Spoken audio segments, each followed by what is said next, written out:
Welcome to Horror Makes Us Happy, the podcast where we ask the question, what is it about horror that makes us happy? Your hosts are Steve Becker and myself, Chris Whitman, and you can find out more about us at our website, horrormakesushappy.com. Today we are honored to have the presence of Mr. Simon Bamford. He is best known for his works in Hellraiser as the Butterball Cenobite, or also Nightbreed as Onaka, I think. Did I get the pronunciation on that correct? That's correct, yes. Well done. Yes. Who met a very untimely end. I may or may not have watched the Cabal Cut last night in preparation for this. Research. Yes, exactly. As well as what was the other one, Steve? Into Fright Night? Tales? The Story of Fright Night. The Story of Fright Night. Yeah. Yes, There's a longer. Yeah, the full title is You're So Cool, Brewster. You're So Cool, Brewster. I can't do it now, but yeah, The Story of Fright Night. And I played Peter Vincent. Well, Roddy McDowell playing Peter Vincent in that. Which was interesting. Yeah. I've not seen that one. I'll have to check it out. Lots of research needed for that one too. They actually had Roddy McDowell's life cast. So they managed to create me a prosthetic face of Roddy McDowell, which is very, very cool, wearing a dead man's face. Well. Not too many people can say they've done that. No, not for real. Not actually. I was going to say, in any sense of the word. In a fantasy or in a film, yes, but not actually in real life. It was cool. Very liberating to look in a mirror and see somebody else looking back at you. You're right. Yeah, I bet. All right, well, thank you for joining us, Simon. Before we get started, is there anything you're currently working on or any projects you'd like to promote before we get started? So everything's kind of gone rather quiet. I have been working on a 6-part series, which is 4 parts of which are showing on Amazon Prime, called Dark Ditties. Yeah. And we have filmed, 4 of them have been released on Amazon. Now the 5th one should be released soon. They've had a little bit of problems on one of the sound on that. And they need to get the actors in the studio, and obviously they can't at the moment. So hopefully that'll come out soon. That's really good. And they're writing the kind of series finale as we speak. I'm hoping they'll get it to me soon, because I'd really like to start. It's a great time to learn lines when you've got no other distractions. Yep. Yes. So, yeah, that's mainly what I've been working on. I'm going to also, I'm working quite hard at the moment at contacting people at Spyglass Media Group, Spyglass Films, and HBO, because it's recently been announced about the Hellraiser TV series. I don't know if you guys have heard of that. I have, yes. It's going to be on HBO, and I heard rumors of a TV series and an additional movie, or was it just the TV series? No, that's right. So Spyglass doing the movie with David Bruckner, who he's directing, and he did VHS, The Night House, and The Ritual. Mm-hmm.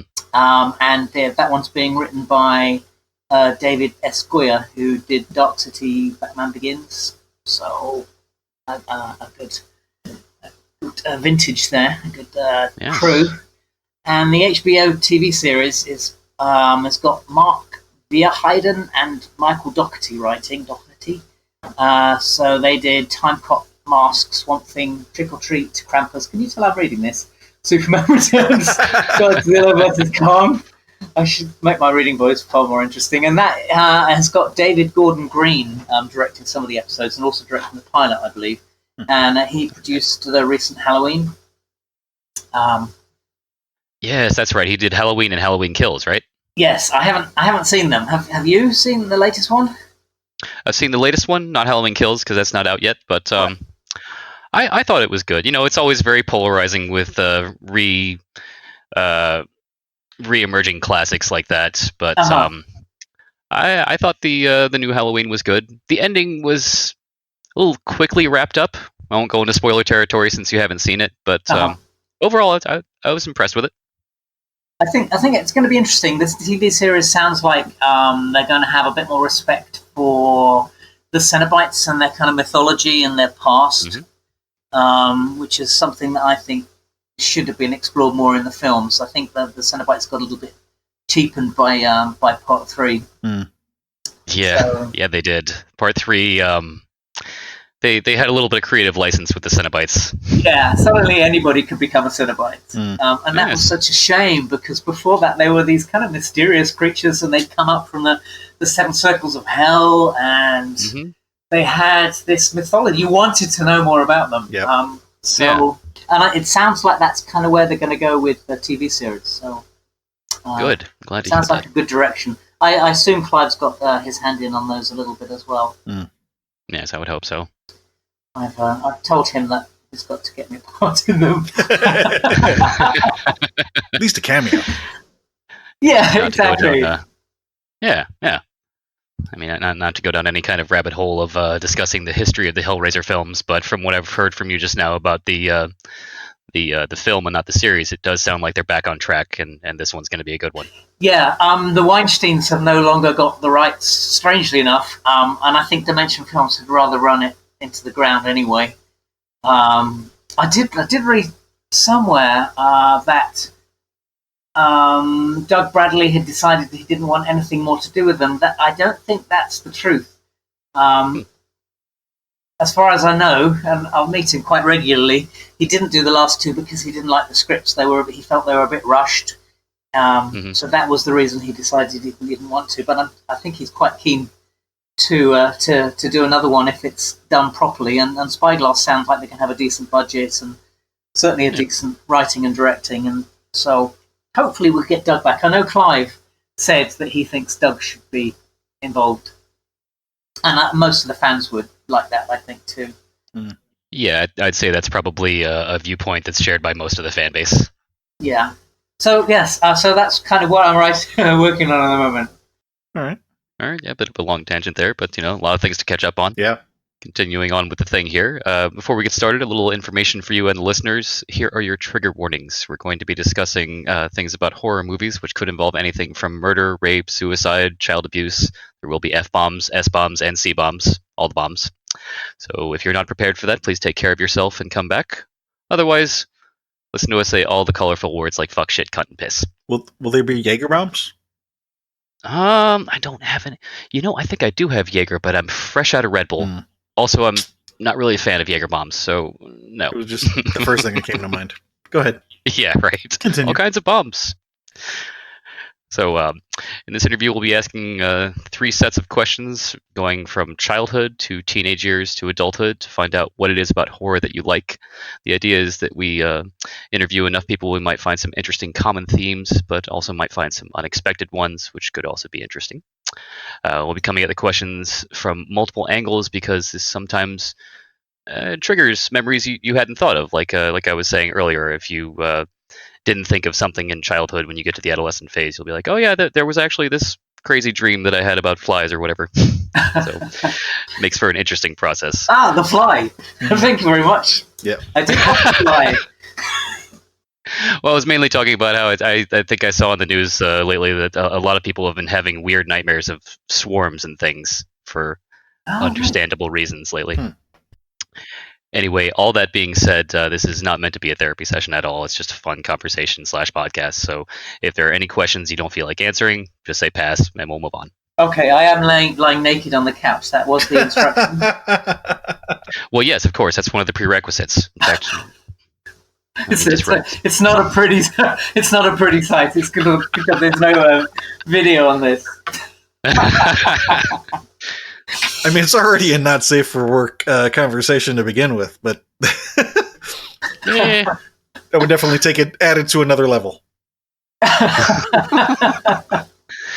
Good thing this is an audio podcast. Yeah, Although that would exactly. add an interesting element if you have a roommate or wife or housemate that came in. You walk in on the. What the hell are you watching? You're naked.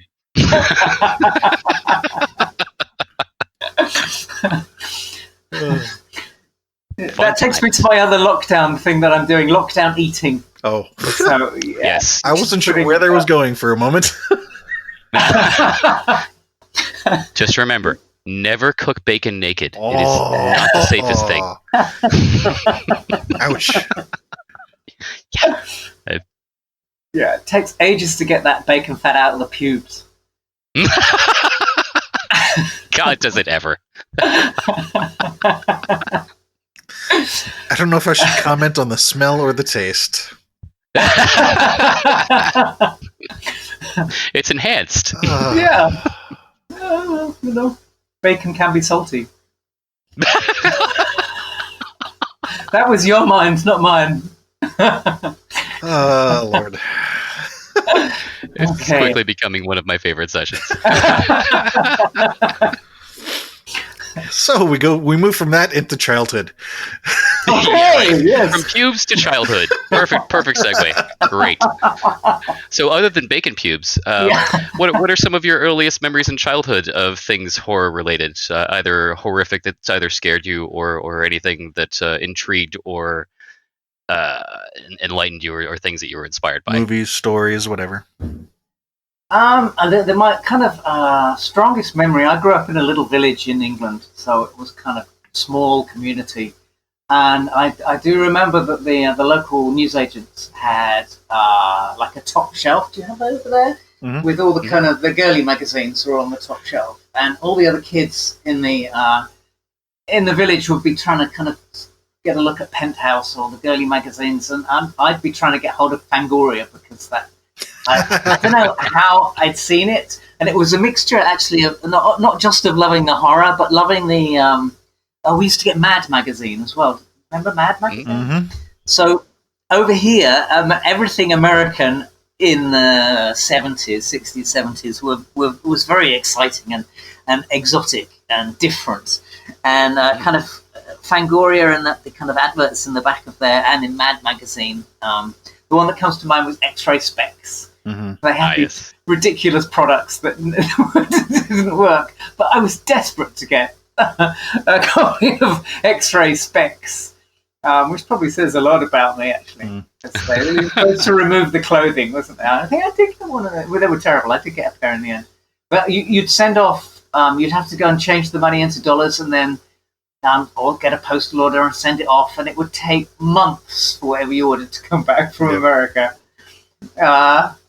So I remember that from frightening, but I was just fascinated by the gore, I think kids and teenagers and adolescents are very fascinated by that sense of mortality and what's inside. Clive said of The Books of Blood, one of the films I did, his catchphrase from that, everyone is like a book of blood, wherever we're opened, we're read. Play on words. Clever. He's so clever. Nice. Would that be a homophone? Homophones. Yep. Yes. That sounds right. I paid attention in English class. What scared me? The dark. Oh, actually, it is interesting what scares you, isn't it? And how that stays with you through life. Claustrophobia. So I had an older brother, and he used to put the quilt over me and hold all the edges down until I kind of panicked. Mm-hmm. Or we'd go out playing and he'd find some kind of dark hole and he'd shove me in it and keep me. The usual thing that big brothers do. Yeah. And that kind fun of sibling rivalry. So that whole kind of claustrophobia has definitely stayed with me. And films like The Descent. Have you seen The Descent? Where they go. There's another film where he's stuck in a coffin and he's buried alive. There are a couple of those actually. There's the one with Ryan Reynolds. I think it's just called Buried. That's the one. Yeah. For me, being buried alive was also an early fear because I saw The Vanishing at a very young age. Not the 4-in-1. I'm not that cool. It was the Jeff Bridges one, but still, just the idea of being buried alive is it's very overwhelming because there's really not much you can do when you have 6 feet of earth piled on top of you. Yeah. You're done. Yeah. Oh God. And just the black. It's a horrible idea. Horrible idea. So I think it probably scares me the most. It probably still does, to be honest. Because you kind of can envisage it so clearly. I mean, being burnt alive. We've all burnt ourselves at some point. We have to learn, but actually being burnt all over like that kind of pain, I can't begin to imagine. Yeah. The whole idea of being buried and gradually not being able to breathe, and I think because of my brother, bless him, having had some experience with that when I was a kid. Yeah. What were the other questions about childhood? One of them. There are a couple of other ones. So, how about any scary dreams when you were a child? Oh, I used to get chased by wolves. Oh, you too. Chased. Yeah, I think that's quite a common one, isn't it? Yeah, being chased in general. Being chased, and then being in a situation where you were so terrified, but you couldn't actually make a noise to scream. That's definitely a common one that a lot of people go through. Yeah. There's that, not in childhood, but there's a common actor's dream, which I have a lot when I'm just preparing something, is being on stage and actually having had no rehearsals and not being able to remember any lines, because so you're on stage and everybody's looking at you and you haven't got a clue what you're doing, basically. Stage fright. Yeah, there's a recent film, I don't know if you've seen it, called Starry Eyes. It's about a woman who's trying to make her way in Hollywood, and there ends up being some evil cults involved, but she just has very strange dreams, and one of them is a perfect example of that. She's doing a reading in front of these people who are very uninterested and not very nice, but it just gets worse and worse because she's trying to remember her lines, and as she looks down at the paper, every time she looks back, you see more and more words disappear, and they're just ultimately gone, and she's staring at a blank white page. And then blood starts dripping onto the page, and for some reason the crown of her head is bleeding, and she just starts screaming, and then she wakes up. But I think that's probably a perfect example of what you're talking about there. Yeah, absolutely. It's a common actor's dream of just not being prepared, I think. Yep. For the actors. It's and it is scary being, I suppose we get used to it as actors, being on stage and people looking at us. And I know people who aren't actors go, how on earth can you do that? How can you, when I was talking about this to somebody today, and they said, oh, how can you do that? How can you just talk? And I said, and they actually said, do some preparation. It reminded me to do it, so I have done, hence the reading earlier. I imagine you get used to it after a time. I thought you were going to tie back to the joke we made a couple minutes earlier about being naked on the couch, because that's there's some similarity there of the lack of being prepared, and then being stuck out in the open, essentially naked. Yeah. I never had dreams about being naked. I am actually a naturist, so being naked doesn't really bother me. Never has. In fact, I had early dog company. So Clive Barker had a company, a fringe theatre company called the Dog Company, which I joined when I left drama school. And it had Pinhead was in it, and a chap called Oliver Parker, who's quite a big film director in his own right now. And we went to Amsterdam, and we went to some of the naturist beaches there. So yeah, naked Cenobites. Well, there was one that almost was. Yeah, they're partially naked in a way. Oh, was there? I was thinking, wasn't there the one that the woman, didn't she have her breasts out or something like that too? No. I said partially naked because they all kind of have that S&M look. They have bits of exposed flesh here and there. True. Many of them were really... Probably the most risque thing was Pinhead's exposed umbilical cord. Yeah, that was a little bit... Yeah, there was also the Ken Cranham's phallic thing that came and attached to his head when he became the Doctor is in.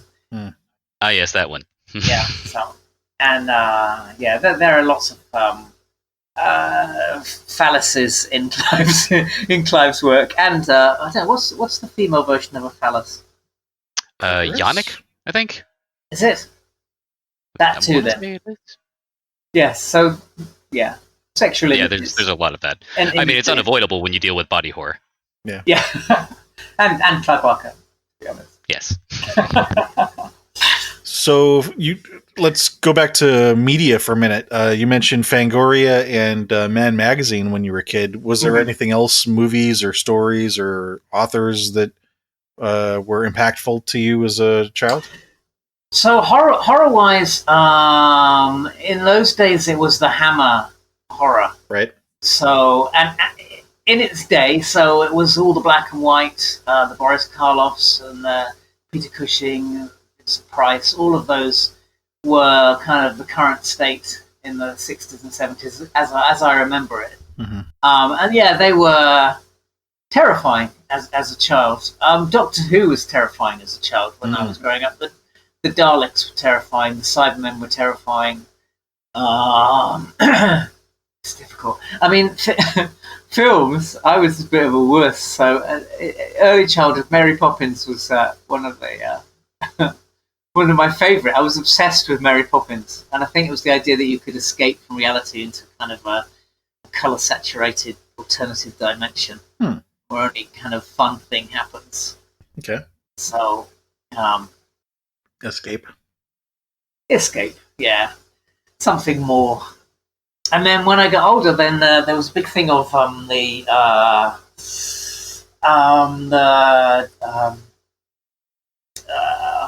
disaster movies.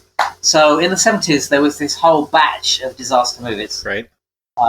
Towering Inferno, Poseidon Adventure, and I was obsessed with all of those.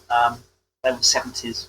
And they had a thing called Sensurround. I don't know if you've ever heard of that. I don't know how old you guys are.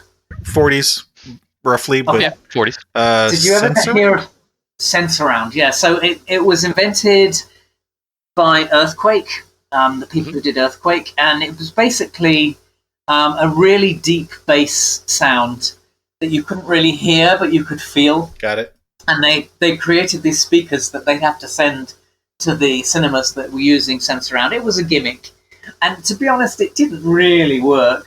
But because they'd hyped it so much, so when the earthquake happened in the film Earthquake, if you were watching it in a Sensurround cinema, you could kind of feel the vibrations. Mm-hmm. So it was very much a gimmick. But I was, as a kind of 17-year-old in the 70s, I was kind of repeating how awesome I thought it was. Mm-hmm. It was also used in a film called Roller Coaster, for the roller coaster rides. Okay. It's like the 70s version of the Shocker. Yeah. Or the Tingler, was it? That's what it was, Tingler. Yeah. I think that's before all of our times, but that's what this reminds me of is there was that movie in, I think, the 50s maybe, where, they simpler times. I believe they actually had a mechanism that would electrocute you, give you a slight shock in your chair. Yeah. Yeah. They should bring that back. They should, right? Or use it for other purposes. Someone who has their cell phone or is talking in the movie, just give them a little zap. Oh, no, that would be so popular. Oh, you could have it controlled by the other movie patrons, too. No, wait, no, that's a terrible idea. Going back to the some of the media that you had mentioned, so Fangoria and Mad Magazine, you enjoyed that because it was cool and from the United States. What about Hammer Horror and Doctor Who?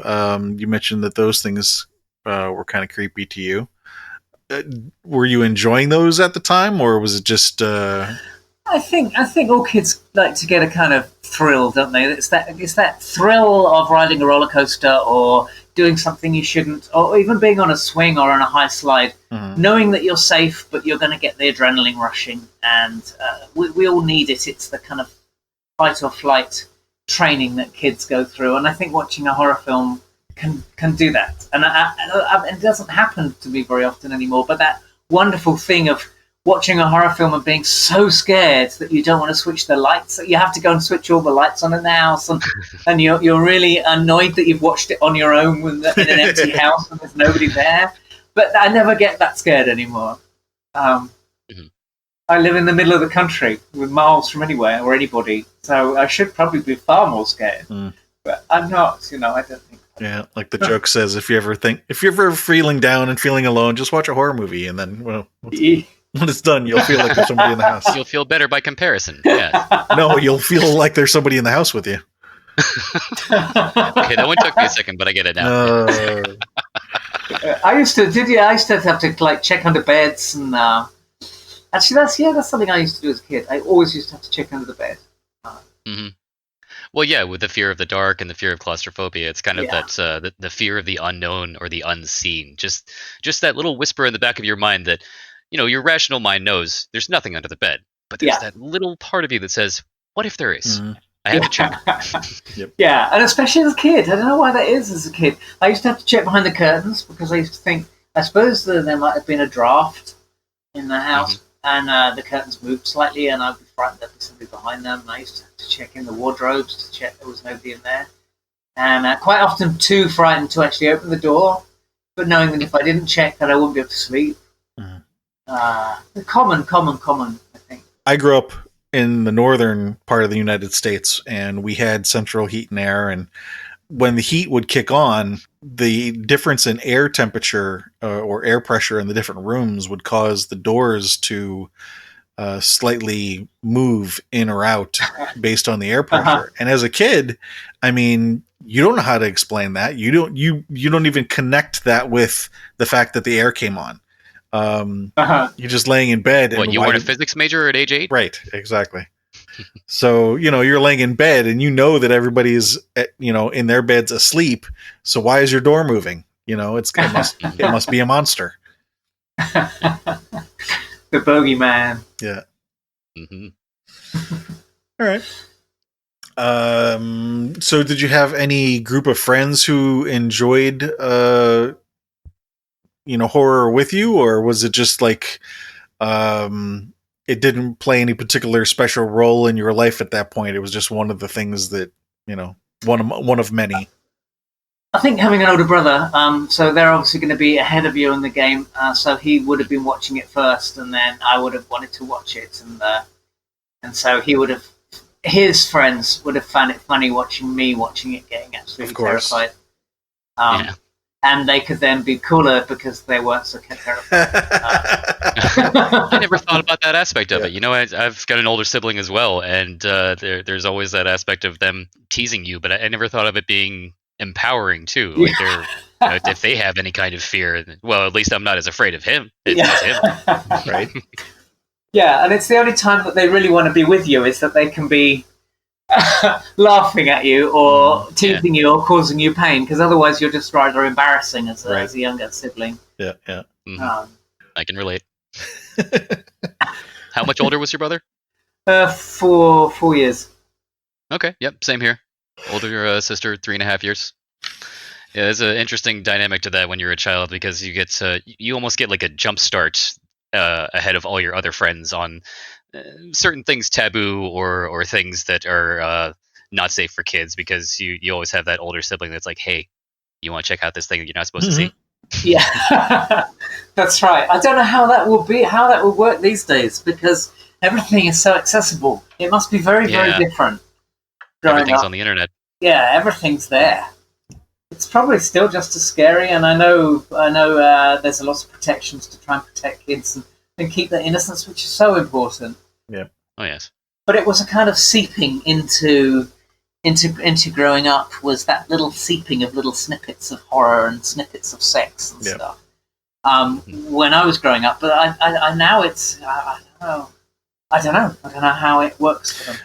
It must be very different. It's a different generation entirely. So really. When you mentioned your older brother and his friends maybe teasing you, was it a lighthearted thing, or was it like almost traumatic, or Yeah, no, it was lighthearted. It wasn't traumatic. No, it was fun. No, it was exciting, and it was having an older sibling meant you could have access to stuff like that, which I could never. The parents would go out and he'd be babysitting, so then he'd get his friends round, and very much like the American horror films, the babysitter and the and the stalker and.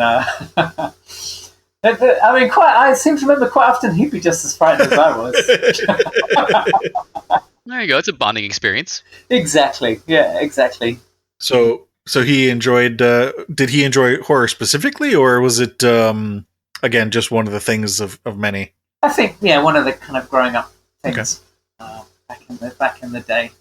Horror was very popular then. But it was the stuff that you couldn't get hold of, so it was the stuff you were told you couldn't do, so everybody wanted to do it. Back to the taboo. Yep. Exactly that. One of my favorite, my favorite horror film is the Texas Chainsaw Massacre, the original one. and it was banned everywhere in the UK. Really? And yeah, it was no cinemas would show it. But because of that, and all the tabloids and all the newspapers were kind of full of how awful it was and how terrible and distressing and shouldn't be shown.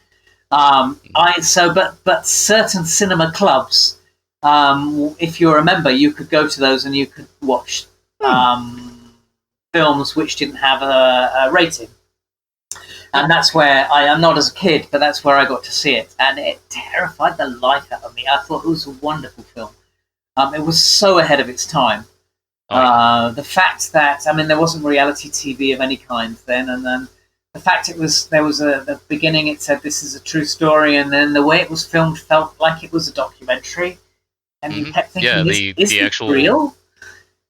Yeah, it felt like it was filmed on Super 8 or whatever it was, and the camera was moving around again. Unsteady cam is popular these days, but everything was so super smooth back in those days. And then the tension in it just builds and builds and builds until it's almost unbearable. And the brutality in it. I was lucky enough to meet Gunnar Hansen, who played Leatherface, who's the most charming Icelandic gentleman. Sadly, he's no longer with us, but he was absolutely charming and the complete opposite of Leatherface. As so many kind of horror actors are, they're not at all like the people they play. The Cenobites are kind of a real pussycat. Yeah, you're not wrong. I met God, I'm on the spot now, and I've forgotten his name. Nick Vincent. Thank you. Yeah. Yes, met him at the last convention, and just the nicest person. Yeah. as are any of the other horror actors that I've met. They're all just regular people that are very nice. It's almost like they just do that for fun. Yeah. And money. And it is fun. Oh my god! And money. Yeah. Yeah. Hellraiser. Yep. So Hellraiser made. Sorry, I'll keep bringing it back to that. How old were you when you saw Texas Chainsaw? So I was at drama school, so I must have been 18 because that was they wouldn't have let me in before then. So, but I was at drama school 17 to 21. So yeah, I think probably 18, 19. Okay, I'll put that. So still fairly impressionable. Yeah. I saw another film there called La Maîtresse, a French film. You've probably never heard of it.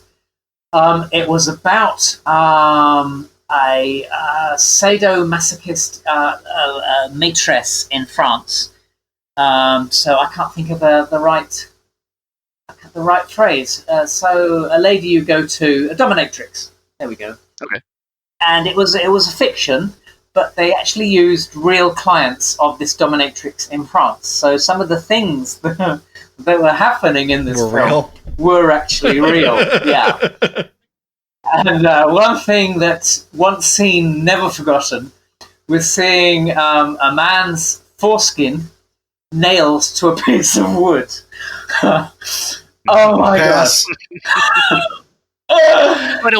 Every man in the cinema was like, "Oh my god!" And just pardon? I was just gonna say, have you ever heard of a band called Genitortures? No. They're a local band here from the Tampa Bay area, and the name is as it sounds, genital torture. Right. Live on stage, even. Live on stage. And Hellraiser was actually kind of responsible for that. All of that stuff being discovered when Hellraiser came out. The only piercings anybody had was a pierced ear. Really, that was it. People had pierced ears. And then Hellraiser Clive looked at tribal piercings, pictures of that, which is where he got a lot of his influences from. Of course, nowadays, it's so commonplace. Huge great big holes in ears and pierced nipples and pierced everything. But it never really happened. And then that kind of was, I think, responsible for that explosion of piercing pleasure through pain. Definitely contributed to it. If it wasn't directly responsible, it definitely contributed to it. Yes. It certainly opened up sadomasochism to a lot of people. Yes. In a good way, It's got exposure. Yeah, Clive often asks me, because Clive did a lot of research, I think, for that. Well, he admits that he's done That's a did lot loaded of research. comment. He went. No, it is. He admits it. He went to a lot of research. he went to a lot of clubs of a certain genre, and did research Quote unquote research. Sorry, I can't help it. Research can be fun. But he often talks. I think he kind of gets off on a lot of that stuff too. And I've always been such a pussycat when it comes to all that. I'm so vanilla, and anything. Pain is pain as far as I'm concerned. I can't imagine getting any pleasure from it whatsoever. I have such sensitive nipples that anybody even touching them makes me, I have inverted nipples. I don't know if that's why, but I can't bear anything like that. So piercing them, I couldn't think of anything worse. When we did Nightbreed, I had to have prosthetic nipples applied on every day's shoot because I had the scene where they pulled the medal that was pinned in my nipple out. So every shoot, I had to have prosthetic nipples. Oh, God. Which was fun. So I take it then the tattoos were not real either then? No, they were applied. They took ages to do. They were oil pastels, and then they have this special stuff that they paint on top called plastic skin, which seals them to your body. So, and then there was one day. So on one arm there were certain tattoos, on the other arm there were the opposite tattoos, and there was one day where they mixed them up. So they had the wrong tattoos on the wrong arms. God, did you have to reshoot afterwards? No, I don't think they were that bothered, to be honest. I think you'd have to be that's a small detail. You'd have to be a real geek to go through and see which shots that appeared in. But evidently it does appear. It's like in Hellraiser, there was the original Hellraiser, there was a scene with the engineer, so the kind of scorpion creature comes crawling down the passageway. And I think they might have got rid of it now, but in the original theatrical reels of it, there were where they filmed that sequence at lunchtime, and they thought everybody had gone for lunch, and so a couple of the special effects crew, the prosthetic crew, heard this noise down the corridor, so they went to have a look, and they were in the back of the shot, right at the back of the corridor. This couple of faces looking around, going, "Oh shit!" Nice. And they were there, evidently, but I think they've been edited out in kind of recent, certainly in the 4K versions that are available now. Mm-hmm. So yeah, it's I'm gonna have to look that up. Yeah, I don't think you'll see it. Okay. Did you participate? Did I don't even know if anybody in the UK participated in Halloween when you were a kid? It's bigger now. It's still not as big as in the States. We didn't do trick or treating. I mean, Halloween happened, but it wasn't really celebrated much. Like I say, we didn't go getting sweets and candy and stuff. People just watch a horror film, I suppose. We spoke to a couple of people from Sweden, and the tradition there was it wasn't really a celebrated holiday per se, but it was more like our celebration in the States of either St. Patty's Day or Cinco de Mayo, wherein it's basically an excuse for adults to drink and put decorations up.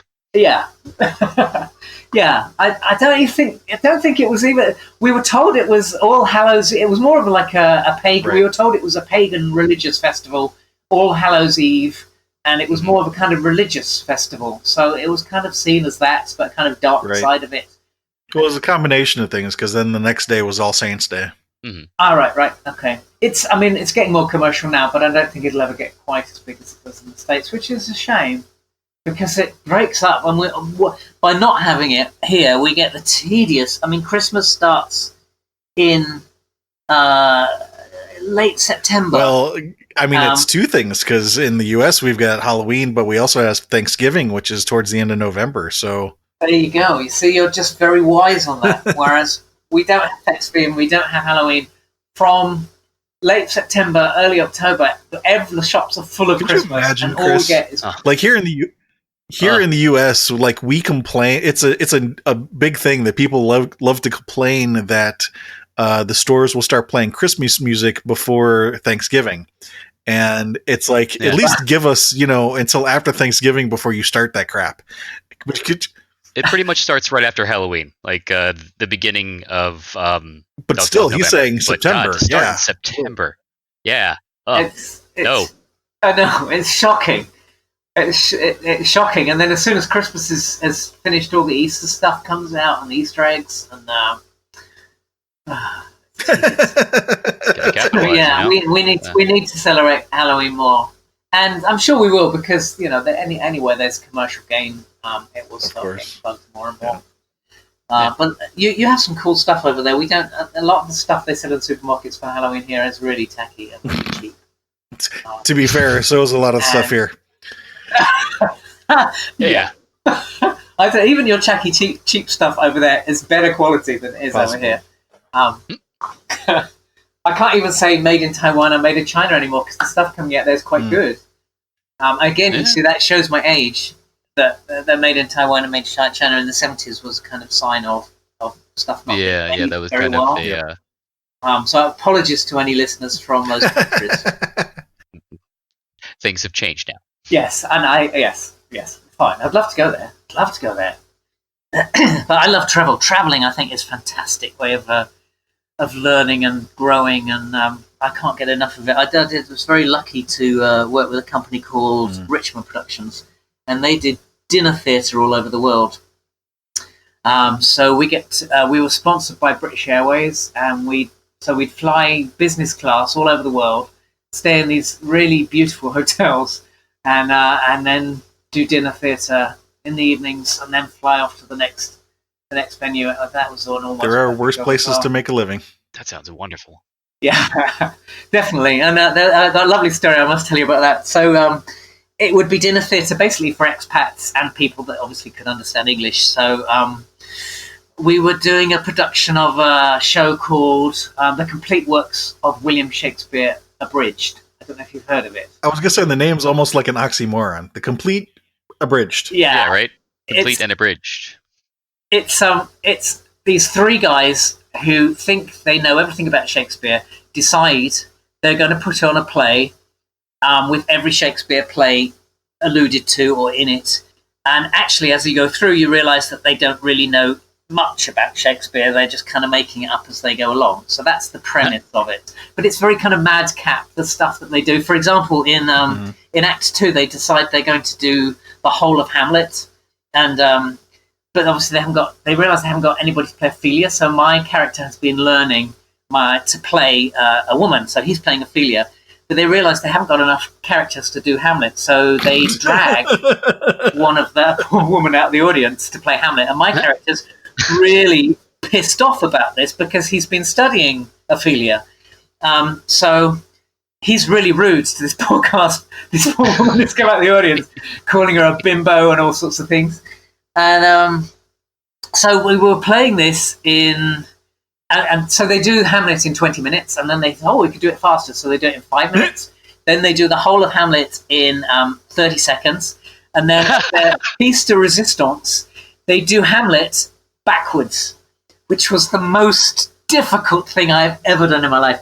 You have to not only act backwards, but you have to do Shakespearean language backwards. You speak backwards Yeah. in Shakespearean dialogue. Oh my God! Yeah, I just burst a blood vessel in one of my eyes thinking of that. It was the hardest thing. I mean, you could only learn it by learning it parrot fashion. It was hilarious. It's a wonderful play. But anyway, we're doing this in Egypt, and my character starts as a stooge in the audience. But I didn't want to have dinner because I'd be too nervous. So. The director went and sat on the top table in this big ballroom, and he said, there's some very important people at this table, including the Prince of Egypt is actually there. So anyway, he got up just before it started, and I went and sat at the table ready to start. And this gentleman leant over and said, "Oh, hello, you weren't here earlier. Are you one of the actors?" And I said, well, I can't really tell you that because if I did, I'd have to cut your tongue out. And everybody at this table went, this big intake of breath. And So we did the first act, and the director came rushing back at the interval. He said, "You threatened." He said, and then he said, cutting the tongue out is killing me is a little bit much. Perhaps we could just cut the tongue out instead. And I went, "Oh yeah, that'll be fine." Anyway, I threatened to kill the Prince of Egypt to his face. Now, if that wasn't bad enough, the woman we picked out, we talked in the interval about who we should pick out as the Ophelia. It turns out the person we picked out was his cousin. So I managed to completely insult two members of the Egyptian royal family, and live to talk about thankfully, it. Thankfully, I did manage. Yes, yes, they didn't cut my hands off, and I managed to leave the country as well. It is a very good thing they all appear to have had a good sense of humor, because wow, coincidences. Yeah, that could have gone very badly wrong. You could have made the news. Yes, headlines, but not the good kind. Interestingly, that was sponsored by the Mubarak's family. Do you remember the Mubarak's? They were. The name sounds familiar. So President Mubarak was the tyrant who ran Egypt with his wife, Yes. And I think he was killed in the end, or certainly ran out of the country. So let's jump back to childhood for a second. Did you ever have anything that actually happened in real life that terrified you as a kid? Like any near-death events, or just, I don't know, spooky things that scared you? Ooh, I don't know. I can't remember. You have to remember, I'm quite old. That's why I keep mentioning 60s and 70s. This is a long time ago. Well, let's put it this way: if you don't remember it, it probably wasn't that important. Yeah. So perhaps, yeah. I don't think that real life. Actually, there was something that disturbed me. So when I was at school, we had school trips, and people would go on skiing trips. You did similar things. So I think one of the years, the year above me, went on a skiing trip, and there was a terrible accident, and two of them didn't come back. And I remember that. So that didn't scare me, but I remember it disturbing me, and the whole kind of concept of death, kind of thinking about it probably for the first time because of that. Yeah, one of those in retrospect things where it didn't necessarily happen to you, but hearing about it afterwards and hearing how close you were, that's it just kind of makes jarring, you. to say the least. I was probably very young, so it's probably the first time I've really kind of thought about something like that as well. Mm-hmm. So to sort of encapsulate and summarize for the childhood portion of this, then, I don't know if it would be accurate to say that horror really was anything you particularly enjoyed in your childhood, for the fact that it was horror. Like, you did mention the Fangoria magazines, but it didn't sound like there was anything particular about horror that really was attractive to you at that age. Is that accurate, or do you think the image? I think the images in the magazines fascinated me. Mm-hmm. When we say childhood, I don't know, American childhood is different to UK childhood. So I'm kind of talking kind of up to puberty, I suppose. Right. So quite young. Yeah, like up to 13, 14. Yeah. Right. So so I couldn't really get hold of much before then, much else then. So I was interested in the images and the What fascinated you about them? Just the blood and the guts and the... I don't know, just seeing images that you'd never seen before, monsters as you'd never seen them. And I think, I suppose the fact that they were in colour, because anything you'd seen on TV, of course, was all black and white. So, and it all seemed so much more real. The blood was so much redder. And just things that you're protected from, I suppose, as a child. The unknown, the stuff that you're not supposed to see is always the stuff that is much more interesting. Okay. So moving into the adolescence then, post-puberty, you had mentioned Texas Chainsaw, but that didn't come until later. You were already 18 by then. Yeah. What was in between? Not much horror. I've always looked a lot younger than my days. So I was I was carded. I mean, that happens a lot, but I was carded when I was 40 in Florida for drinks. Huh? And Did you say 40? 40? 40. Yeah. Wow. Nice. And That's a good thing. the upsetting thing was that I'd gone with another family, and the wife, who was younger than me, they thought she was my mum. She really wasn't. She really wasn't amused. Yeah, I imagine that's yeah. So I've always looked younger than my age, and so when I was 18, I remember the first time I came to the States. Actually, I was at drama school, and you can drink over here at 18. But when I came to Dayton, Ohio, we did some shows over there, and of course you couldn't drink there till you're 21. And I was 21 like 3 days after I got back. But Of course. I couldn't drink anywhere. And I remember, and I looked 15. So there's no way I was going to get in anywhere. I remember trying to put my false moustache, anything, trying to make myself older. So I didn't. Adolescence, I struggled to actually get in to see anything scary. I know I was desperate to see The Exorcist, because that was another one that was banned in a lot of places over here and had a lot of hype. Right. And being a bit disappointed when I finally saw it. It felt, and I saw it recently actually, and I felt very, very slow. It is a slow burn. Interesting scenes at the beginning, which I'd completely forgotten in the in Africa or Asia or with the dig. I'd completely forgotten about all of those. Oh, wow. I forgot about that, too. And it was interesting for me because I thought, oh, actually, this is where Clive's got the opening sequences from Hellraiser 4 for the puzzle boxes and the discoveries that are happening. And Right. I suppose that's also that whole kind of mummy beginning as well, of the kind of the discoveries of something new, something different.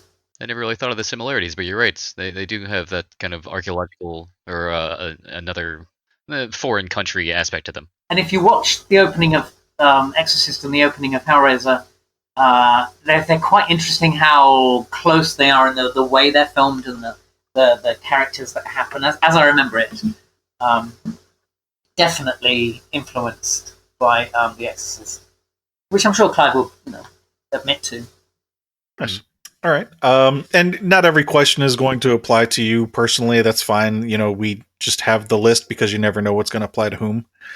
Yeah. So Exorcist was something that you were interested in seeing. You mentioned Texas Chainsaw and but again, that's not till adulthood. Right. It's kind of one I did get. One I did get to see, which is a terrible film, as I ended up working in a cinema, so I must have been 16, 17. Mm-hmm. So a film called The Manitou, which Manitou. Yeah, actor in it now. Was absolutely terrible, but because I was working as an usher, I got to see it an awful lot. So I kind of got to study how a kind of horror film was kind of structured just by watching that. I'm just looking it up now. Mm-hmm. What was that one about? It was about Tony Curtis and Susan Strasberg were in it. It was about this kind of doll thing. I think it was like an Indian doll. I might be very wrong. Like a golem, kind of? Yeah. Oh, no, it's a tumor. She has a tumor that grows in her neck, that's right. And out of this tumor, kind of fetus creature is born. And it starts talking in tongues. It sounds quite good, actually. I'll see if we can look this up. And it's possessed by a 400-year-old Indian spirit. It was pretty rubbish, as I remember, but the premise of it sounds all right, doesn't it? Yeah, the premise sounds good, but I can understand how execution can throw that all out the window. Yeah. It wasn't, and the 70s wasn't a great time for horror. Again, people will probably shoot me down. Special effects in general. Well, I guess it depends on the special effects, because, I mean, like, Star Wars was pretty good, but yeah, stuff that involved body and reproducing, human bodies and gore and that kind of thing, it was a challenge. I think also the more alternative, smaller budget stuff, I think in those days was better than the Manitou, which was kind of a big budget stuff. I think the studios wanted to do horror because they knew that there was money to be made there. but didn't want to offend their core audience. So it was all the horror stuff was pretty poorly done. Watered down. Yeah. It's Okay. And almost monetized in a way. yeah. But you were interested in seeing this stuff, so it seems like there was some interest that had been, if not sparked in your childhood, but maybe growing in your adolescence. Was there? Does that sound accurate to you? Was there an interest in horror in your adolescence, or was? Yeah, I think it was continuation, to be honest, of the unknown and the unobtainable. You're told you can't have it, you want it. So yeah, by default is interesting because you're not allowed to have it. Yeah, and science fiction is the other thing that I'm a great fan of. So again, it probably goes back to Mary Poppins. It's escapism. It's something that's different, and knowing that it's not real. A fantasy. It's a fantasy. They're all fantasies, being dark fantasies or technological fantasies. They're escape from reality. Okay. It's just so bloody dull here in life, you know. Exactly. Like I was going to say, I always find it interesting that escapism seems to be a core value in the interest in the macabre and the horror, because it's almost like a natural, automatic resistance to life. Like, you know, what you're given is never good enough, because what you're given is the normal and the status quo, and you by default subconsciously are like, no, I don't want this. I want better. Well, I demand better. I think it's more accurate to say that it's a phase that everybody goes through.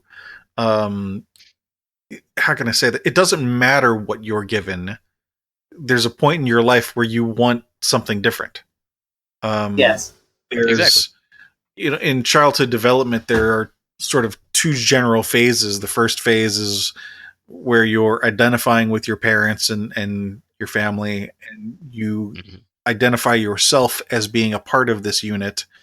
And then there comes a time where you then decide, no, I want to split off from this, and I want to identify myself now as being different from the previous, family unit that I was a part of. And so there's this, and it goes through the entire person's entire life, that there's the battle between those two things of, I want to be part of something, but I also want to be unique. And horror can be part of that. You know, it can be what sets somebody else apart from the group that they previously had been in, where you might have a group of 10 people and one person decides, hey, I'm going to like rock music. And one person says, I'm going to like horror movies. And another person says, I want to do this. You know, it's just a way of... That's like your defining characteristic. Yeah, it's just a way to define yourself as something different. You've described my childhood absolutely perfectly, Steve. And I definitely want to be different. I was a punk. So you're bringing lots of this back. I was terrible rebeller as a kid. I was one of those awful 17-year-olds who was just foul to my parents. Had that strong need to break away. I was terrible. I was so embarrassed about it afterwards. But and yes, I was a punk. It's very interesting being a punk in the 80s because you felt so unique. And of course, we've been growing up with kind of hippies, and I always wanted to be a hippie. But then, you know, you was told you're not that generation. And in the 70s, it was the Partridge Family. Well, who really wanted to be kind of part of that? Nobody really. And then punk came along, and suddenly there was something for my generation that was different. And the whole idea we were sold was that everybody was individual. Everybody was completely different. And, you know, we felt so great about ourselves. And then Malcolm McLaren, who kind of invented punk, did a film called The Great Rock and Roll Swindle. And it was genius, because what he did in that film was he said, okay, you shithead bastards, you all think you've been so fucking unique. And here you are, you're all punks, you're all punks, but all you've done is you've bought exactly what we told you to buy. You've all gone ahead and you've just been a pack. All you've done is followed what we've told you to do. You've all had your ear pierced. You've all got safety pins. You've all got this, you've got that. And basically, he was absolutely right. And he said, "You've just been sold another version of commercialism." It was a huge lesson. And you'd see these groups of punks going in to watch the film, and they'd come out of it so deflated. Those that were smart enough to realise what he was saying, that he kind of he started punk, and that film ended it. Because so clever man, and clever and honest of him to say there is no such thing. Commercialism will control you all of your lives. Yes. It's funny, there's a band from the 90s, I don't know if you've ever heard of them, called Tool. No. Definitely big in the US. I know they've played around the world too. But one of their albums, I think it might be their third full-length album, there's a song amusingly called Hooker with a Penis. And the song, the lyrics are basically about being in some like hamburger joint in California, and about how the singer runs into a fan of the band who claims that he was, been a fan ever since day one, and how he thinks that the band's been selling out. And then the chorus is basically, I sold out long before you met me. Let me see if I remember the words now. You're the man, I'm the man, he's the man as well, so you can point that fucking finger up your ass. But basically saying, this is all commercial, and, the fact that you're buying even our third album. And he mentions in his description in the first verse, he talks about the teenager wearing, dope 501s or, 501 jeans, which are Levi's, Van shoes, which is a name brand, Beastie Boy t-shirt. You're already in the commercial shit. Like, who are you to talk to me about selling out? Like, it's so true, and it's so true. And in the 60s, the hippies were doing something unique because it had never been done before, as with rock and roll, I suppose. But then by the 70s was all about commercialism. The Monkees, there are all these groups. There was the Partridge Family. Everything was very much being controlled by producers in London and in LA. Right. So the idea of punk was exciting for my generation, because it felt something that we were creating for ourselves. But it made us realize how easily manipulated we can be as animals. Yeah, that is one way to look at it. Another way is to contextualize it, where what we were just talking about a minute ago about how early childhood development and the need to associate with something and then break away from it. When you come to understand it, step back and look at it as an overall thing, you understand as an adult, okay, it was something I needed to do. And you don't necessarily need to regret the experience. There's definitely lessons to be learned, but it's not necessarily a bad thing. It's interesting looking back, actually, how alive I felt in those days. There's a lovely play and film called Equus. I don't know if you know about it. That sounds familiar. I've heard of it. It's about a psychiatrist, and he gets a client who is a boy who has blinded, I can't remember, 12 horses. And it's about the relationship between these two. And the psychiatrist ends up admiring the boy because he had something in his life that made him feel alive. And the psychiatrist, so it's about both of them. It doesn't have that anymore. He doesn't have that energy, that living right on the edge, and everything you do feeling exciting. I think as you get older, you have done so much that there's less to discover. I find just going for a walk somewhere that I've never been for a walk before is exciting, because you don't know what's going to be there, but there's less and less walks to go on. Yeah. It's almost a dichotomy there where, like you said, there's less to discover, but at the same time, you take more appreciation in the simple things like going for walks. Yes.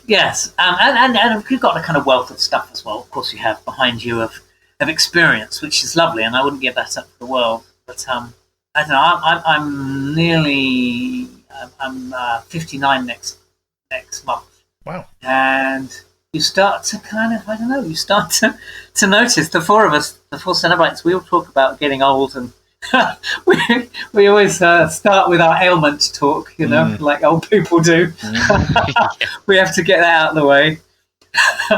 And all those things you think you will never get to be, suddenly you're getting there. It comes around very quickly, very quickly. Yeah, Chris and I and some of our other friends are, in our 40s, and we're starting to have some of those kinds. And I just think to myself, if God, this is where it goes. It's Yeah. The 40s, I started noticing the when I stood up. Those noises. Start. Yes. It is impossible to sit down or stand up or sit up when over the age of 30 without a grunt of some kind. Exactly. 40s is it's a pretty good decade, actually, 40s. You don't really age in your 40s, so that's good. Physically, you think you do, but you don't. So I don't think you really notice your face aging that much, unless you're very unlucky. But you kind of know who you are, and you're kind of comfortable with who you are. Which for me, I wasn't really that comfortable as a child with who I was or where, but I did. I felt comfortable in my skin by my 40s. And actually the 50s too have been pretty good, although you do age in your 50s, so beware the 50s. The lines do start to mount up. And Was there ever a time when you were actually terrified of something as a teen? I was bullied, so I wasn't terrified, but I was bullied. So yeah, there was a few times when walking home from school was unpleasant. As a teen, I can't. If it was, I'd probably buried it. Any scary dreams? Scary dreams as a teen. No, I don't think so. Through your teen years, you had already started to get into theater. And I'm going to take a wild guess here and say I'm suspecting that may have had, again, something to do with escape. Yes. So one of my headmasters when I was very young, so 7, 8, he was very keen on writing these plays that he put on. And then we'd all be in them. And actually, that leads to another thing. But anyway, the first experience of being on a stage and people applauding you, that was the thing that got me hooked into wanting to be an actor. I think it was that whole thing that you could stand there and people would just clap you. I thought it was an awesome thing. I don't know what that says about you. I also believe all actors are egotists. How much they control that is very much what kind of person they are. I've always hated that part of my personality, so I do try and bury it. But I'm very aware that it's there. You can't really be an actor without it. And I suppose that is the first time you get to meet that ego, and you get that ego kind of rubbed and stimulated is when you're standing on stage and somebody's applauding you. So that was the first time I had that kind of particular drug. Now, one of the terror things that happened, I remember, we'd had a dress rehearsal and it had gone really badly and we were going to open the next day. He hadn't finished painting the set and we were all on stage and he was in the audience and he gave us this big dressing gown at how terrible we'd been and how we need to up our game, and we were all, okay. And right now, off you go, and I'll see you tomorrow. And I leapt off the stage, and as I did, I tripped over this big pot of black paint, which went everywhere, all over the stage, all over the set, all over everything. And I wet myself because he gave me such a hard dressing down in front of everybody else. So that was one of my black times. Yeah. Let's see. So again, in teenage years, then maybe might not be accurate necessarily to say that horror made you happy or excited, or were you now? How can I say this? Where do you think you were in life when you would say you became a horror fan? I would say that started with Fangoria. To be honest, I really would. That's back to childhood. Yeah, that fascination started with Fangoria. So maybe you were a fan of it, but just didn't get to explore it until your adult years? Yeah, I mean, I didn't get to see much of it. And the stuff you could see was the stuff that was on TV late at night. Yeah. So, like I say, the old Hammer stuff. But that hooked me, and it did certainly through adolescence. I tried to see it again. You could see it on TV. You could see it on TV if you on late night TV. So I must have seen stuff on there. So I would have seen. No, actually, Running Without Stuff was 80s, wasn't it? So that would be until after that. I can't think of any good 70s horror films, to be honest. So you had mentioned. I think it was a. You had mentioned that at school you get to see Chainsaw and Maîtresse. Were those really the first first real introduction to horror then? Or like I don't want to say first introduction to horror, but first introduction to like, okay, wow, this is the big stuff? They were first introduction to horror in a cinema. Mm-hmm. So in a theatre. Up until that point, everything I'd watched would have been late night TV. And of course, as you get to adolescence, then you can stay up late more and more. You're trusted to stay at home. So me and my brother would definitely sit and watch stuff then. And it's and we'd go around to friends and they'd watch it. And of course, we'd have VHS tapes. So we'd circulate those. But I can't remember what they were. I think the 70s, as I remember them, were the bad days of Hammer, where Hammer wasn't very good. It had gone into colour. It was doing too much comedy. So it wasn't taking itself very seriously, and it was it chimed the death knell of horror for Hammer, really. And there was nothing really filling the gap, as I remember it, which is why the 80s was so refreshing as far as horror is concerned. It's still kind of looked on now, I think, as a really kind of golden age of it. I was lucky to be a part of that, and there was some great stuff came out of the 80s. So many films that everybody can list. There's so many films that I can list from the 80s, and there's hardly any from the 70s. I could probably list at least 20 to 30 off the top of my head. But no, you're right. I mean, too. golden age is there's no better term for it. Well, Crimson Age. Well, there you go. Crimson Age. There is a better term for it. So I guess let's move into what we would consider adulthood then, starting with the Texas Chainsaw and Maîtresse, because you said you were 18 when you started seeing that. So where did you go from there?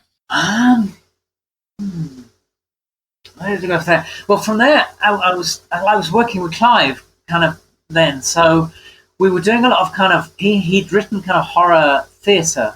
So he'd done a piece called Frankenstein in Love, which actually had a skinned man in it. So there were lots of kind of early stuff, and we did a skinned man on stage. So this poor actor had to have a complete bodysuit. He's very fond of the skinned look. Yes, he a lot of his stuff is kind of he played with in the plays, and he honed down what was working and what wasn't working, and then you see it coming back in other works. And there's odd things like he have removal men. He's had removal men in 3 of his films, to my knowledge. When you say removal men, yes. So there's a man bringing in a bed. In fact, it's a bed delivery man. So there's a man delivering bed in Hellraiser. The same 2 men are there in Hellraiser 2, and I played a delivery man in Book of Blood. So delivering a bed. So actually, maybe it's more to do. Clive does like play with his images. They usually mean something. So delivering a bed, the arrival of adolescence, the arrival of pleasure, the arrival of awareness. No idea. So, Dog Company, Clive Barker, Frankenstein in Love. So Frankenstein in Love.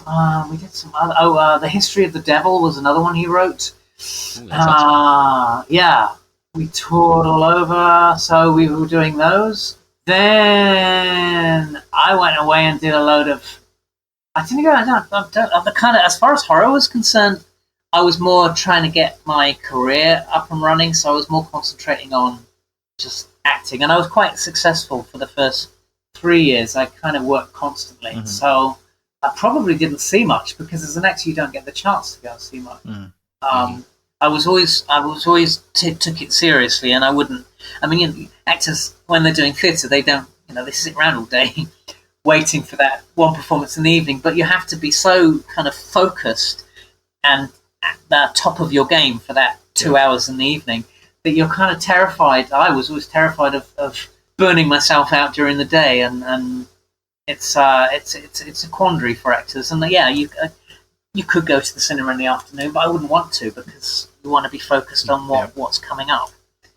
It's a difficult one. So so I did that, and So I rang him 2 years after. So I did a whole load of theatre, none of which I don't think was horror. And then I rang him to find out about what he'd been doing because I hadn't seen him, and that's when he offered me Hellraiser. And when we were doing Hellraiser, I then got to the part of Seymour Krelborn in Little Shop of Horrors, which I got, and I did the first tour of that over the hair, which was fantastic fun. And I then did it again in Rep. So then there was that. Then there was Hellraiser 2 the following year, and then there was Nightbreed. So I can't remember seeing. I think maybe I was growing out of the enjoyment so much. I know more recently, Clive, so 10 years ago, 12 years ago, Clive gave me the rights to do the screenplay for one of his books of blood, which I did with a friend, and it was called The Human Race was the story.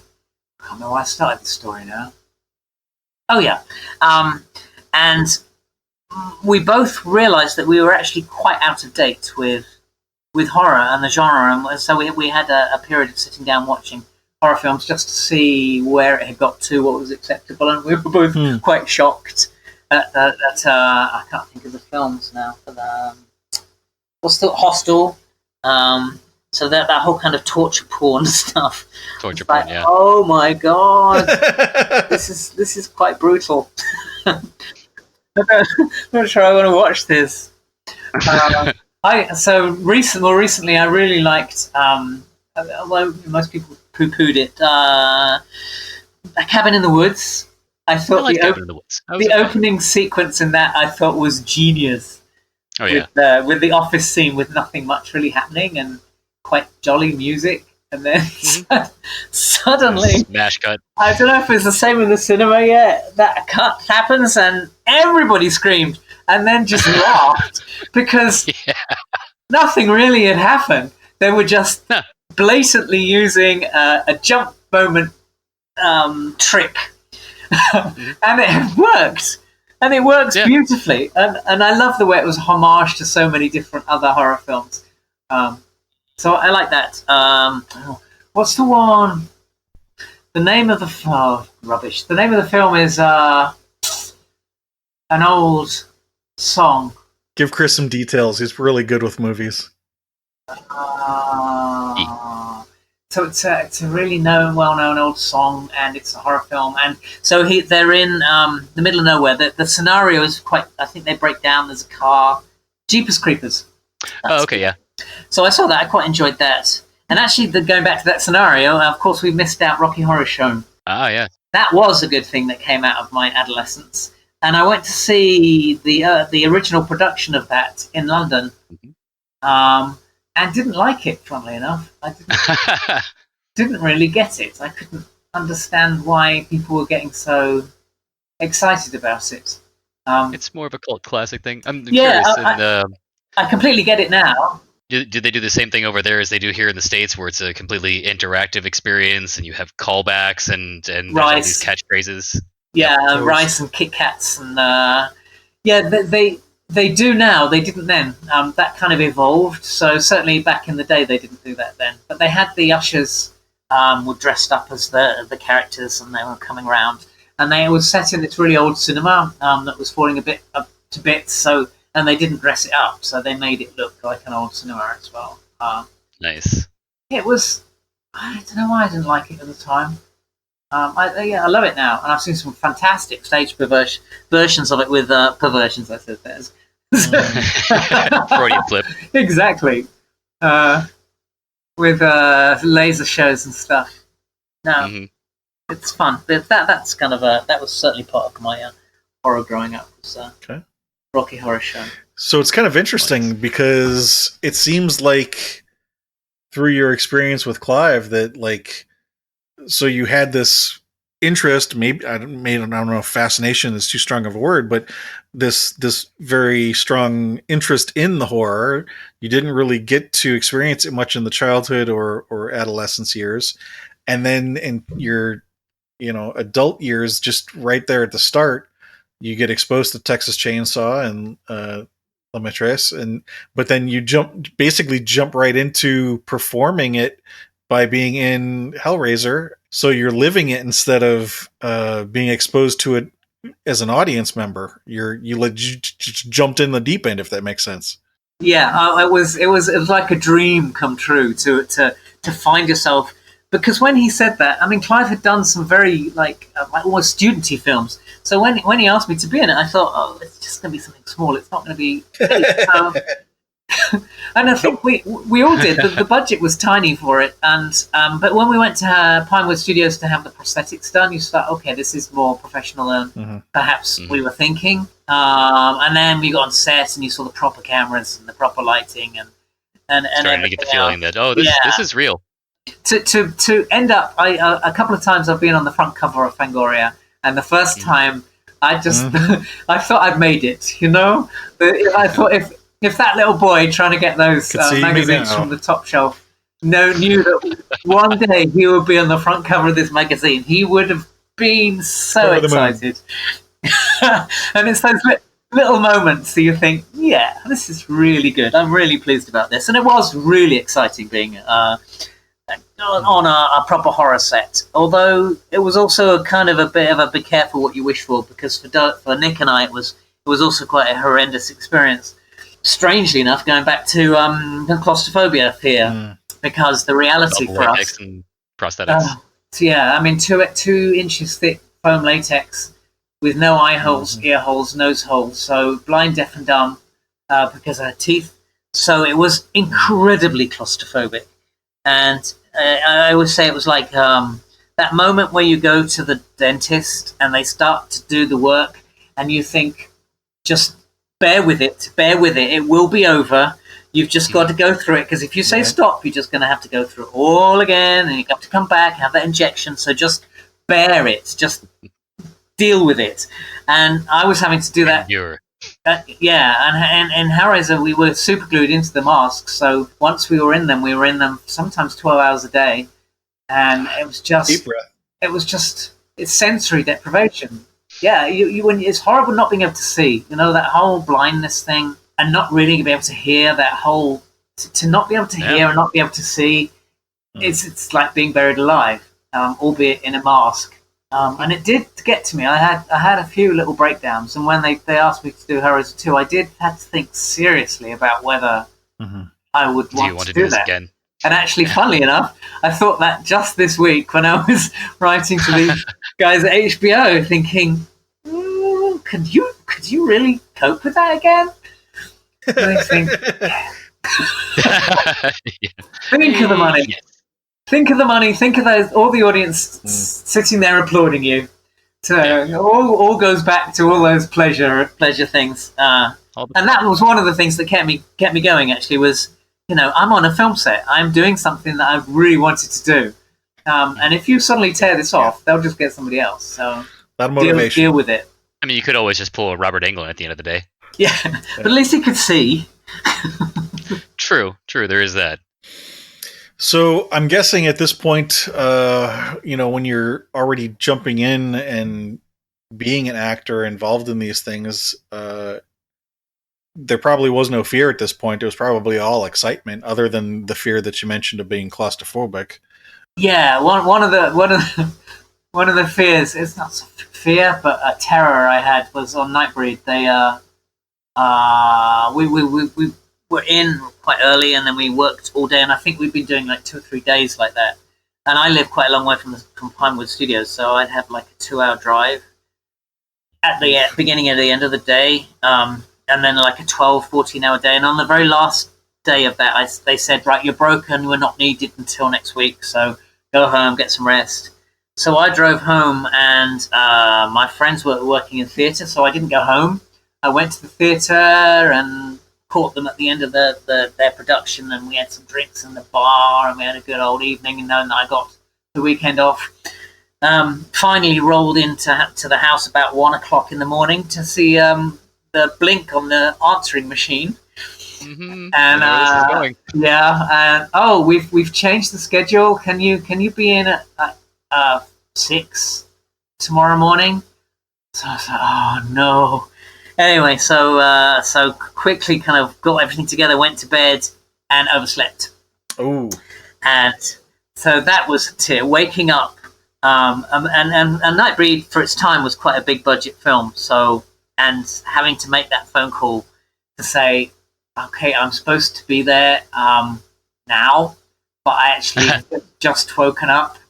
That was, oh God, I don't do late.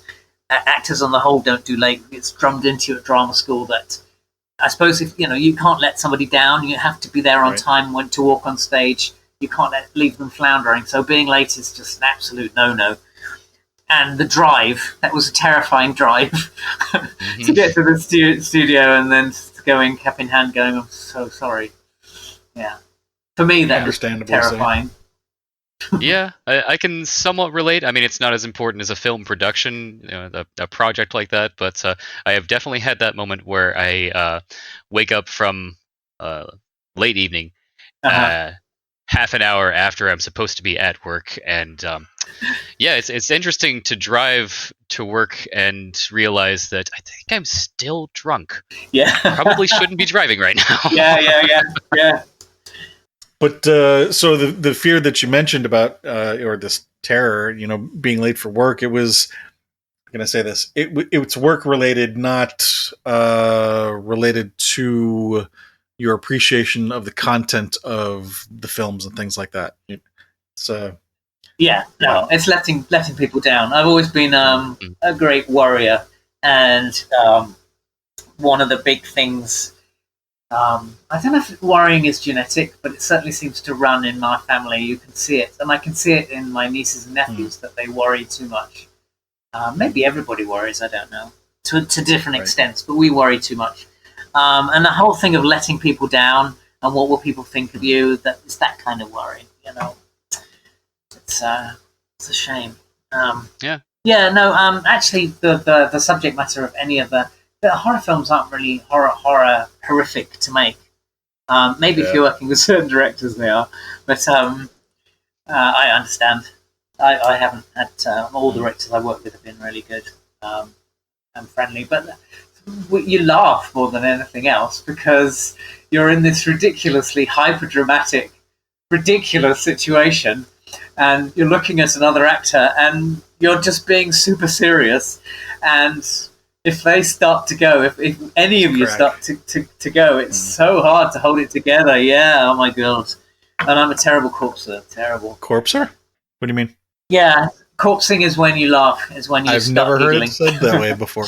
I see. Yeah, I've never heard that before. It's interesting. A lot of the theatrical terms are death-related. So corpsing is what you do on stage. You... dead. So when scenery is dropping in, you dead the line. Dead face, or there's dead face. Deadpan. That's the word. Yeah, deadpan. There's I can't remember them now, but there's a whole load of theatrical terms that are all to do with death. I don't know why, but corpsing is one of them. I don't know why it's called corpsing. I've no idea. Yeah, I know. I mean, I was going to say I understand maybe the fact that they're to do with death because that's been in theater forever back in Shakespeare time. But what does corpsing have to do with laughter? Maybe it is because it is, again, it's something so serious that I think it's just falling about laughing, to be honest. It's the kind of whole falling about not being able to control yourself. Oh, it's so awful when it happens. So horror definitely has made you happy in your adult years. Yes. If for no other reason than because you've gotten to participate in it.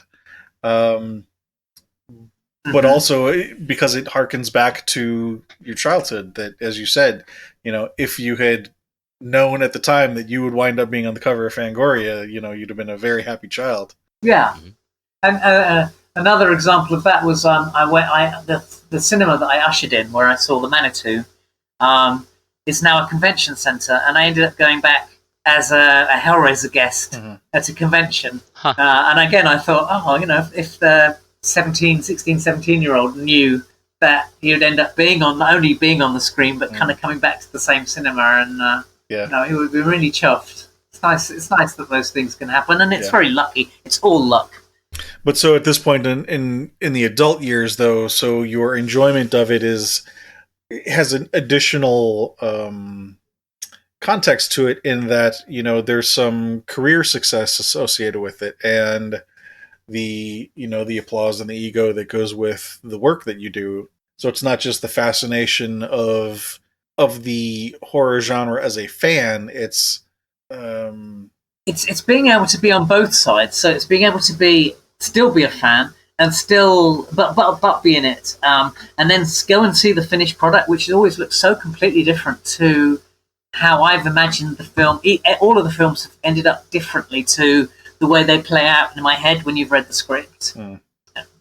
Usually much, much better. Seeing all those special effects added, the monsters. I mean, Hellraiser, I had no idea it was going to be the way it was. Mainly because I couldn't see any of it. Well, there's that too, yeah. It's and hopefully it'll carry on in the future. It's opened doors for me as well. Horror has opened doors because of especially those early films.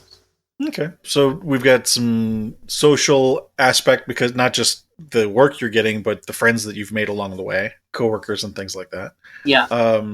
One of the things that have come out recently as well with the Dark Ditties, going back to those, is also they've been professionally very stimulating, because each of the Dark Ditties it's an anthology series, so each of the episodes is a different story, although they do all link up and meet up.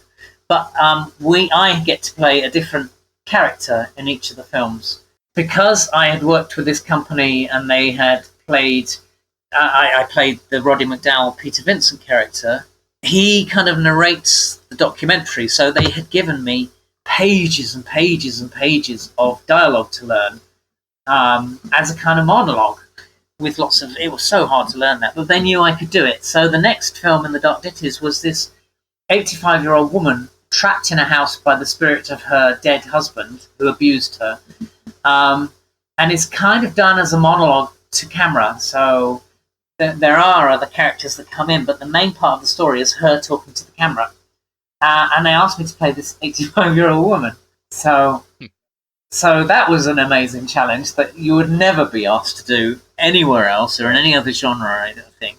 Maybe comedy. So that was really challenging and really interesting to do. So that's something else I'm getting from the horror these days, which I never got before. Fulfillment, yeah. Professional fulfillment, yeah. And challenging. I'm still being challenged, which is great. Film and TV tends to, they just want you to be a version of yourself. They don't want you to act anymore, and I've never been very good at doing that. I've always been a character actor, I think. So. Or just a character. Or just a character, yeah.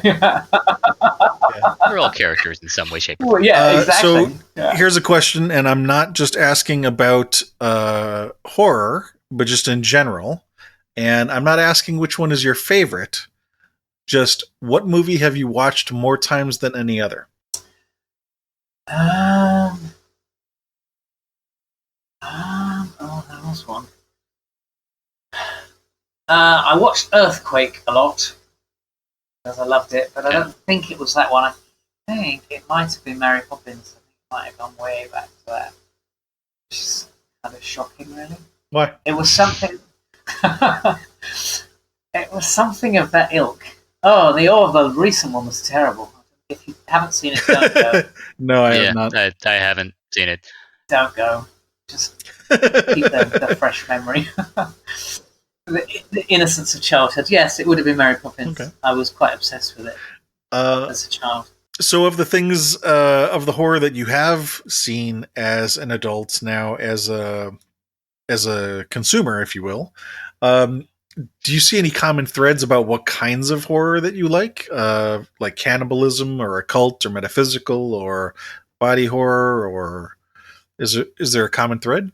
I suppose it's more of the fantasy stuff, more of so it would be the stuff that can't be real. The moment that something can be real. There was one thing that really. There was a film in the 80s about gangs fighting each other. Warriors? The Warriors. And it really disturbed me. I mean, profoundly disturbed me, that kind of amount of violence. It just felt very real. I'm sure looking back. It's weird sometimes, things that can profoundly make a difference in your life, and that was one of them. And I think when it's real, I don't like it as much. I still like the escapism. So I like the ideas of high priests from hell coming out of the seven circles, or growths, stuff that really can't ever happen.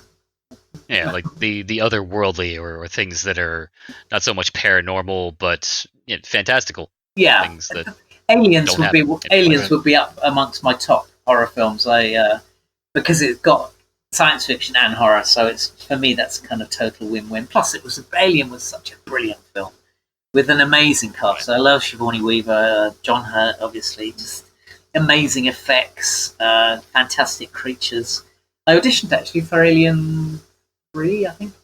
3, was it 3? Really? They were monks. Yeah, it was when we were doing Nightbreed. They were auditioning for the monks.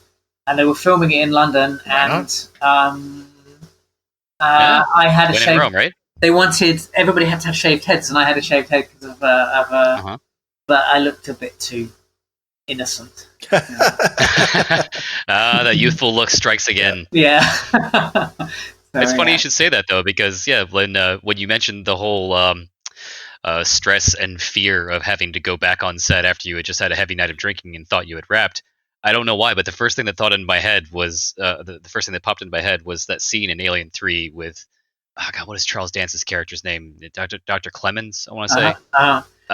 That's why he was an inmate there. Was he was a surgeon and thought that he was done and went out on a bender and then was called back into the ER. A little bit more extreme than if you were filming and you have to be called back after you've been drinking. But I don't know, that was the first thing that popped into my head, was someone who thinks they're done, so they go out and celebrate and get shit-faced, and then nope, false alarm. Yeah. I'm sure that happens, or you're an airline pilot, there have been cases where the crew have actually kind of shocked the pilot because they can smell it so much on his breath, and it's everybody's lives, isn't it? So the reason for the questions here towards the end are, sometimes this question of, what else do you watch other than horror can be an enlightening commentary on who the person is as a person. But in your case, it seems to just underscore the things that we've already talked about, your enjoyment of fantasy and escape and things like that. Talking all this through, it all kind of links together very, very neatly. That's kind of the point of going through the phases as we do. It's to help try to find what the common thread is. And sometimes if you just had the conversation about one part of somebody's life or another, you might not find anything that jumps out at you, but it sounds fairly simple in your case. I mean, even from an early age, you were enjoying the escapism of stage work and other things too. Yeah. So really one last question, which is why horror? Because you could find that kind of enjoyment in any other genre for that matter, particularly as an actor, because you are, taking on roles. Do you have any understanding of why it is that you particularly enjoy horror? I think it was the path that fate has taken me on. So just certain doors have opened up, and those doors have led to very successful working with successful people and it's just the way that fate has taken me. So it's not necessarily the path that I have chosen. It's just the path that my life has gone along, and I enjoy them as well. But I've enjoyed a lot of stuff I've done. I've done a lot of other stuff that's not horror. Not so much of the film stuff, but a lot of the stage stuff I've done has not been horror. Yeah, it's just you never know where life's gonna take you. I got to a point with theatre where I was getting lots of work, but it was really shit, and some of it was so bad I was embarrassed to be on stage because I thought this is really ripping off the audience. The quality of this is so poor. And I got to a stage where I thought, unless the next production I do is any good, I'm going to give this all up because this is not why I came, not why I wanted to become an actor. Well, I think we found a pretty good summary of the in your case, the fantasy and the escape and escaping from, I don't want to say the pigeonhole that you were put in terms of where you grew up in a small town and culturally, being able to break out of that. I can definitely understand how that would be exciting to a person. It's funny now that I think about it. It is similar to some of the other interviews we've done. The phrase rebellion has come up. Yeah, that's a common thread. I mean, there's rebellion, and then there's escapism and the fantastical allure of things. I guess I don't know. They're kind of all because I think intertwined, it's similar really. but slightly different. I don't know exactly how to word it. Yeah. I think the rebellion was certainly the catalyst for a lot of my need to change. That rebellion that definitely came out of adolescence. It definitely fired up my life and gave me a drive. Yeah. Oh, that reminds me. You mentioned the whole punk phase earlier in adolescence, and I have to ask, how tall was your mohawk? It was very tall, and in those days they didn't. That gel didn't exist. So no, you had to use glue and egg whites. I used soap. So just bars of soap, and you put it in your hair till your hair is so dry that it just kind of sticks. It was terrible for your hair. And you just, and I had pink and yellow. I got terrible trouble at drama school because we were the first people who had crazy color. So it was like temporary color, but it kind of stayed in for quite a long time. So I had a mohawk, which was pink and yellow, and they cast me at drama school as a 90-year-old man. And I couldn't get, for the life of me, I couldn't get the pink and yellow out of the hair. So I got really kind of told off for playing this 90-year-old man with a pink rinse. in a Shakespeare piece as well, I think. It was terrible. Yeah. Creative license. Chris, you want to do the closing, or want me to do the closing? Yeah, that's about it. So thank you once again, Simon, for your time and doing this with us. It was a very interesting experience, and I believe if there's anything that we could plug or promote for you, it's the Dark Ditties. You can get those on Amazon Prime. Yeah, they sound great. I'm going to watch them as soon as I can. I've got another film coming out next year called The Haunting of Margam Castle. I don't know what medium that's coming out on, but that was interesting, about a group of American parapsychologists who go to an old haunted castle, funnily enough.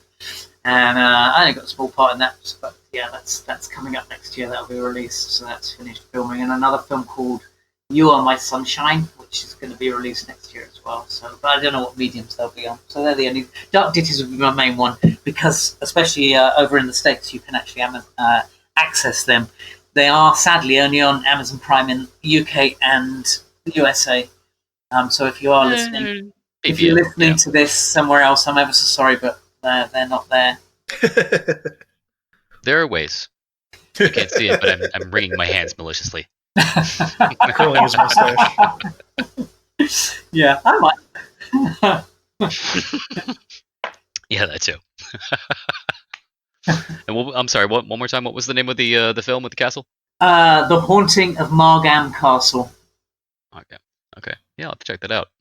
All right. Well, once again, Simon, thank you very much for being with us, and thank you out there for anybody listening. Again, please do come visit us at our website. It's horrormakesushappy.com. We got a schedule there for all the guests that we are planning to interview, and a list of the guests that we've interviewed so far. And you can help us connect in any way with any of those people, go ahead and feel free to drop us a line. Otherwise, just let us know how we're doing at horrormakesushappy.com.